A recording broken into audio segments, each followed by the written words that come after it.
13 জুলাই আজকের আন্তর্জাতিক খবর ব্রেকিং নিউজ বিশ্ব সংবাদ বাংলা।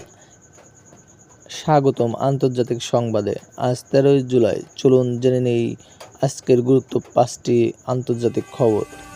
যুক্তরাষ্ট্রে চলছে চরম গরমের ঢেউ। ক্যালিফোর্নিয়ায় তাপমাত্রা 50 ডিগ্রি ছাড়িয়ে গেছে। ইউক্রেন ও রাশিয়া যুদ্ধের আজ 870তম দিন। খরকিভ অঞ্চলে বড় ধরনের হামলা চালিয়েছে রাশিয়া। গাজার দক্ষিণে ইসরায়েলের বিমান হামলায় 24 জন নিহত। জাতিসংঘ গভীর উদ্বেগ প্রকাশ করেছে। যুক্তরাজ্যের প্রধানমন্ত্রী স্টারমার নতুন বাজেট ঘোষণা করেছেন, যেখানে অভিবাসন কঠোর করা হচ্ছে।